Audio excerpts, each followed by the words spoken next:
தவேக தலைவர் விஜய் அவர்கள் முதல்வராக பதவியேற்று அவர் ஆற்றிய முதல் உரை தமிழக மக்களின் கவனத்தை மிகவும் ஈர்த்துள்ளது. அவர் பேசிய முக்கியமான விஷயங்கள் குறித்த முக்கிய சாராம்சங்கள் என்ன என தெரிஞ்சுக்க இந்த வீடியோவை ஸ்கிப் பண்ணாம முழுமையா பாருங்க. முதலமைச்சராக பதவியேற்ற பிறகு ஆற்றிய முதல் உரையில் 2 மாதங்களுக்கு 200 யூனிட் இலவச மின்சாரம் வழங்கும் கோப்பில் முதலமைச்சர் விஜய் அவர்கள் கையெழுத்திட்டுள்ளார். இதில் குறிப்பா 500 யூனிட் பயன்படுத்துபவருக்கு மட்டுமே 200 யூனிட் இலவசம் என்று கையெழுத்திடப்பட்டுள்ளது. இரண்டாவதா பாத்தீங்கன்னா பெண்கள் பாதுகாப்பு சிங்கப்பெண் சிறப்பு அதிரடிப்படை அமைக்கும் கோப்பிலும் கையெழுத்திடப்பட்டுள்ளது. இது பார்த்தீங்கன்னா பெண்களின் பாதுகாப்பு குறித்து நடைமுறைக்கு வர உள்ளது. மூன்றாவது கையெழுத்தாக மாவட்டம் தோறும் போதைப்பொருள் தடுப்பு படை அமைக்கும் கோப்பிலும் முதலமைச்சர் கையெழுத்திட்டுள்ளார்.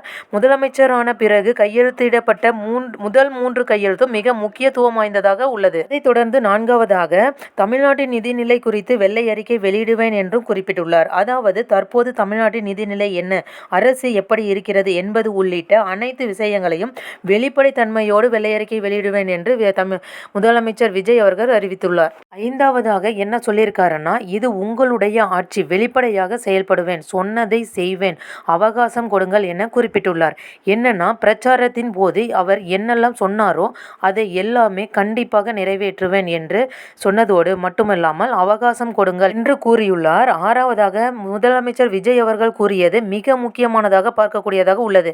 அதாவது ஆட்டம் ஆடுவோம் என தவேகாவினர் நினைத்தால் அந்த இனத்தை இந்த நிமிடமே அழித்து விடுங்கள் என்று அறிவித்துள்ளார்.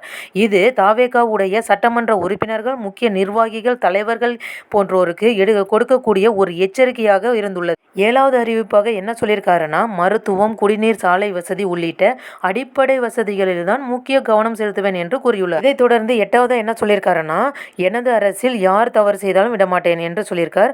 இது பார்த்தீங்கன்னா தவேகாவினருக்கு விடப்பட்ட எச்சரிக்கையாக தான் இருக்கும். இதுவும் இருக்கு. 9வதாக அவர் அறிவித்த அறிவிப்பானது மிக முக்கியமானதாக பார்க்கக்கூடியதாக உள்ளது.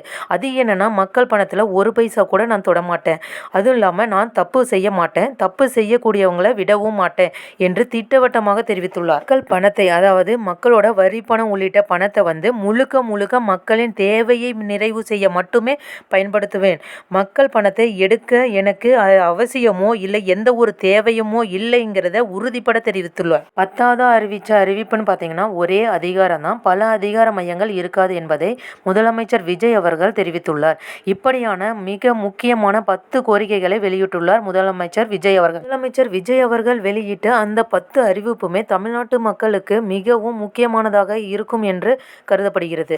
ஓகே ஃப்ரெண்ட்ஸ், அவர் அறிவித்த இந்த 10 அறிவிப்புகளில் உங்களை கவர்ந்தது எந்த ஒரு அறிவிப்புங்கிறத மறக்காம கமெண்ட் பண்ணுங்க. மேலும் இது போன்ற இன்ட்ரெஸ்டிங்கான ட்ரெண்டிங் நியூஸை உடனே தெரிஞ்சுக்க நம்மளோட SS ட்ரெண்டிங் நியூஸ் சேனலை சப்ஸ்கிரைப் பண்ணிக்கோங்க.